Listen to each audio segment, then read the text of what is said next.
All right, what is going on, guys? Welcome to a live edition of the post game as we just wrapped up being at the home opener where the Mets win 5-0 over the Toronto Blue Jays. A huge start off at Citi Field, and there's a lot to take away from this game. A lot of the similar things that we've seen in the first few games, as well as, a couple things that carried over from the pitching side of things. So we're gonna talk about all that. Before we do, leave a like on the video if you enjoy it, subscribe if you guys are new to the channel, especially if you're Met fans, and turn on your notifications so you know when we upload or go live on the channel. This will be uploaded as a video just because of the fact that again, we're doing this live from the car, so we really don't have a choice here. But how we feeling after that that home opener victory, which thank God they won, because I did not want to have to come back here and watch a loss for the home opener like we did last year. No, definitely. It was first of all, nice to be back in the ballpark at Citi Field. It's been so many months since, like I said on the last podcast, last game I was here was Game 3 against the Phillies, and they won, but just everything, the atmosphere was great. So many player chants going, so many Pete chants, Juan Soto chants, obviously the Lindor, My Girl chants, the fans were singing his walk-up song. It was just great. And yeah, a really good first performance at home. The bats, while still not optimal, I think it could be a little bit better, but first inning, they managed to really work Kevin Gausman, and he was probably lucky to get out of the first inning. They really wrapped up his pitch count by a lot. I think he was at 30-something pitches. Then kind of offense slowed down a little bit, but obviously it was nice to see Pete Alonso get a nice double. Sorry, not a double. You got a home run and 2-run shot. Lindor looked a lot better this game, got a double in his first at bat. Looked like he was going to get caught out at second base, but they overturned that. Soto, decent first game at Citi Field too, with an RBI double. Brandon Nimmo, same thing, RBI double with him later in the game. And then on the pitching side, Tyler McGill, I can't lie, Stocks. He's impressing me. Stocks. He's impressing us. We talked about it on the for the Astros podcast. So we mentioned that, McGill's really big pitch that really helped him succeed in that game against Houston was a slider. And once again, his slider was on point today. Got tons of swings and misses. Was the most pitch I think he threw other than his four-seamer. And yeah, I think the only bad slider he threw was to Bo Bichette on the first at bat, where Bo lined it hard out at Vientos. But other than that, McGill was just really solid all around. Sucks that he couldn't go the full 6. Only went 5 1/3. He got in a little bit of trouble in the 6th inning. I didn't love that Vladimir Guerrero Jr. At bat that he had. He was on him 1-2, and then for some reason he decided to throw 2 changeups to him, which the changeup he didn't throw all game until that point.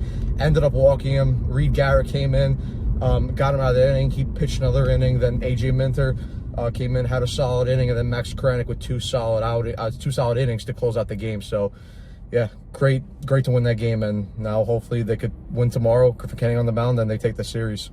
Yeah, it was nice to see Tyler McGill really follow up what we saw in the last outing, where the slider shape was really good. He was, like Matt said, he was losing the zone, though, a little bit at points, especially towards the end. He just could not command at all any of his pitches, so it did get a little rough. And like Matt also said, you would have liked the 6 innings, but I'm not sitting here complaining. Reed Garrett comes in, does a great job. I personally would have gave Garrett one more batter and then bring Minter in, but again, that really doesn't matter in retrospect because Minter was fine after, he allowed that single, which, by the way, we have to talk about as well, how when Clement was up to bat and he fouls a ball clear as day. We're sitting on the third base line, so it was clear as day to us. It was clear as day to every Met fan in the ballpark that it was a foul ball. They rule it fair originally, and it's not even that it got overturned. I get it, it did, but how the hell did they even determine that that was a fair ball? I just have no clue at all. But thankfully they ended up overturning it. Otherwise, this would have been a little bit uglier because we probably would have saw Stanek, we probably would have saw Diaz, and then they really would have changed the dynamic for how the bullpen could be utilized for tomorrow's game. So now at least Stanek is rested. You now could use Edwin Diaz tomorrow. If Brazoban you could use. Brazoban, yeah, after the off day, and then of course today off. Now there's a little bit more options. Maybe Jose Buda's available after not throwing much in the last game in Miami. But yeah, overall, the highlight for me was the pitching for the most part, because again, just to throw scoreless outings is bullpen has just been unbelievable. And Max Kranick, I thought he didn't look the sharpest at points in this outing that he was in, but for the most part, I mean, again, he went 2 scoreless innings. It's hard to complain, but he definitely struggled a little bit more with his fastball, which is something that we noticed. But yeah, overall, he was fine.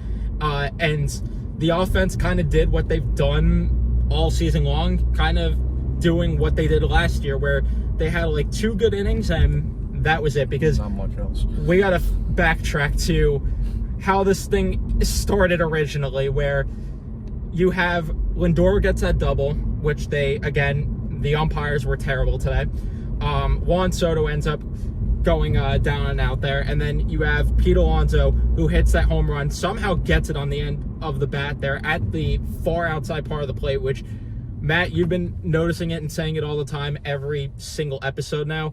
He is just finding a way to hit these outside pitches and barreling them. He loves the outside corner, and he's been hitting that well ever since he took Devin Williams deep in Game 3 of the wild card last year. Yeah, and we saw it continue today, and the offense showed up, and Brandon Nimmo put together such a good at-bat, made Gausman work for an obnoxious amount of pitches, ended up walking as well. But the thing that was so confusing, after that at-bat, I'm like, all right, Gausman's not making it through 5 innings, which rest in peace to my bet, because I was like, I need Gausman to get a couple strikeouts here. This offense has struck out a lot, Mark Vientos especially, which I'm glad that he was a little bit better at the plate. I thought that he put together better at-bats. He may have not, got any big hits or anything, but he put together a lot better at-bats, which was an encouraging sign. And yeah, I mean, you overall, from the offense, the only other thing that happened, you had Jose Siri hit one to the warning track, which looked like maybe that had a chance. And then you had in, which inning was it? Again, with the, with what? Where they started to produce offensively more. What was that, the 5th or the 6th? The 5th. The 5th, right. Yeah, that was the 5th inning where the offense started to get going yet again. Juan Soto gets his first big, or I shouldn't say his first big hit, but his first big hit at Citi Field, I should say, with that huge double that he ended up getting there, scoring Francisco Lindor, and then the offense continued to produce throughout that inning. They almost batted around the order there. Unfortunately, did not end up being the case. But yeah, I mean, overall, a good day at the ballpark, good day offensively, good day for the pitching staff. Would like to see the offense do a little bit more throughout the entirety of the game, but again, it's hard to complain when they won 5-0. Yeah, I got to give major credit to this bullpen, because let me tell you something. Reed Garrett, he was good at parts of last year, but so far to start this season, he's been excellent. And his splitter today was just disgusting. I mean, I forgot the 2 who he managed to get out, but two of those splitters were just nasty. He both got him for strikeouts, and then, like I mentioned, AJ Minter looked he was fine, other than giving up the base hit and the deep foul ball. But then also Max Kranick, and I agree, like you were saying, Kranick didn't look as sharp as today. His fastball command was a little bit off today, but I mean, the rest of his pitches were fine. I thought his slider was fine, his sweeper was fine. But I mean, Max Kranick is just such a huge addition to this bullpen. While I would like to see him, later down the line, be used in high leverage situations, because I think you can trust him. I mean, he obviously did in Houston when he came up against Yordan Alvarez and Christian Walker with the base loaded and was able to get out of that jam. But the one thing I like about Kranick is he eats innings.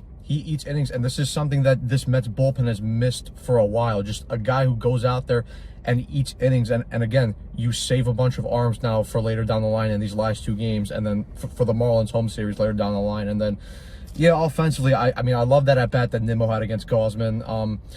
Just a little more on that, because I mentioned before, Gausman had 30-something pitches in that first inning, and he was able to go until, I believe, the 5th. I think he pitched the 5th and the 3rd, if I'm wrong. So the fact that you weren't able to knock him out earlier, because he had 30 pitches up the first inning, that's a little bit disappointing, because pretty much the at-bats after the first inning and between the 5th inning, where they tacked on those 2 more runs, they were a bit poor, a lot of soft contact, not much, work in the count and stuff. So that's something I would like to see improved on, and it will. But also shout out to Mark Vientos, because while he didn't get a hit today, his at-bats looked a lot better. A lot more discipline. Yeah, a lot more discipline. I thought there was one pitch in his last at-bat where he chased, but other than that, very disciplined up there.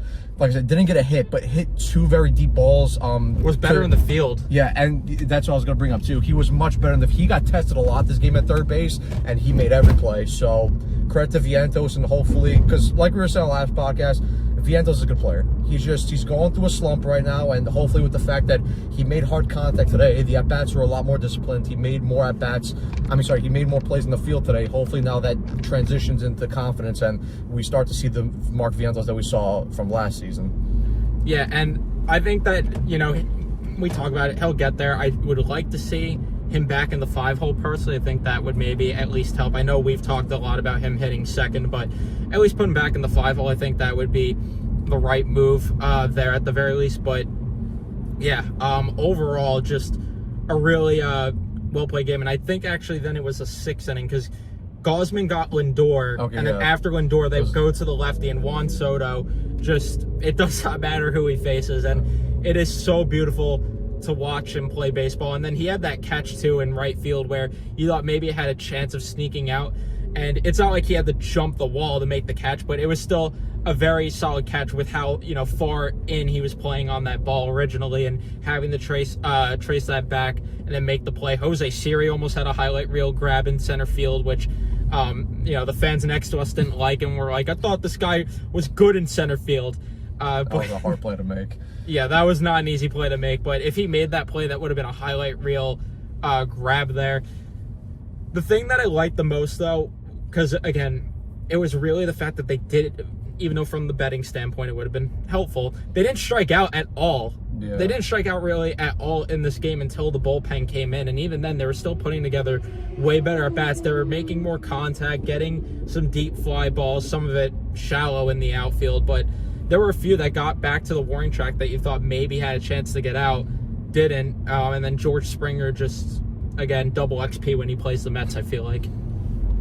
Yeah, no, also I want to touch on one more point about McGill, that a lot of the contact that he was allowing, it was a lot of soft contact, a lot of dribblers in the infield, a lot of soft fly balls to the outfield, which is, it's a huge improvement. And like we were saying on the podcast before, that if McGill can really find himself now, especially with the slider that looks so much better than it has in years before, because his slider was his kryptonite. He could not throw that pitch. Every time he threw that pitch, it just got tanked for a home run. We saw it many times last year, but if this is now a new pitch that he's working with, and now, he has that repertoire of, a curve. His curveball looked good also. He got a lot of swings and misses on that. So if the curveball, slider, the fastball, and the sinker, if that's working well as a 4-pitch repertoire, then, listen, we were saying before, but we might be rebuying our stocks onto Tyler McGill, and that will be just such another great option to have, especially, with Montas and Minaya out currently. But, once they come back, hopefully fairly soon, then, it's great that the Mets now have so many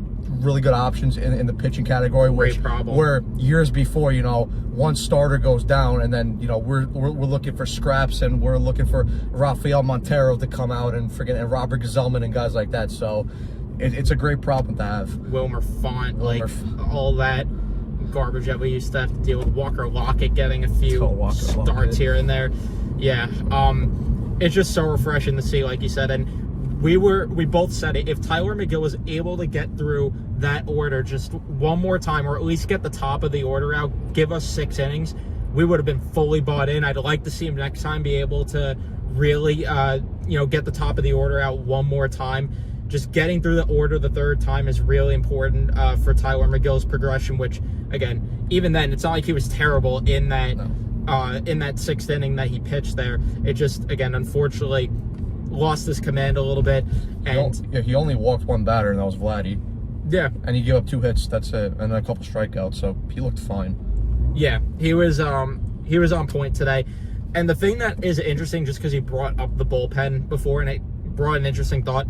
I'm really wondering if it might affect negatively going to the 6-man rotation. I wonder if they reconsider. And I know Sanger really would benefit off of having a 6-man rotation. But to revolve it around one guy versus right now where you have Kranick, you have Budo, who could give multiple innings in that bullpen, it is saving so many arms back there. Brazoban too, who could give multiple innings.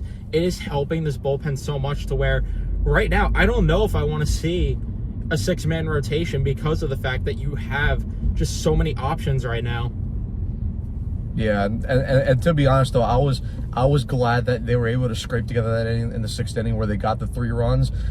because this is a point that I forgot to bring up on the last podcast, but it's kind of unfair. I mean, and it's great to see that the bullpen right now is just clicking in all cylinders, but it's kind of unfair to the bullpen that these guys feel like they almost have to go out there every time and be perfect, because at one point, you know, you're gonna have outings where some of these guys just don't have it, and that's baseball at the end of the day. You're not gonna be perfect every time, but it was nice that, you know, they were able to increase their lead to 5 runs, and then, like you said, we were able to save guys like Stanek and Diaz for tomorrow or possibly Sunday. So yeah, that's again, it will all correlate together, and it's all gonna gel together once ultimately this offense fully clicks, because I know the pitching's fine right now, and I'm pretty sure it's going to continue to be fine, especially with guys coming back, and especially, you know, with Dednell Nunez. You know, he pitched really great yesterday in his outing in AAA. So pitching's only going to get improved, and once this offense just clicks, this team is going to be dangerous. 1,000,000%. And yeah, I mean, with Stanek especially, though, thank goodness Minter got that last out, because he was a little all over the place on the last batter, and I thought they were going to have to bring Stanek in, and that would have been annoying to have to use some bullets there, but thankfully not. But I think that's really all we have with this game, unless you have anything else you wanted to add. No. All right, so we're going to wrap it up here. Thank you, everyone, for tuning in and watching. Leave a like if you enjoyed. Subscribe if you guys are new to the channel, especially for Met fans. Turn on your notifications so you know when we upload or go live on the channel, and we'll see you guys in the next one. Let's go, Mets.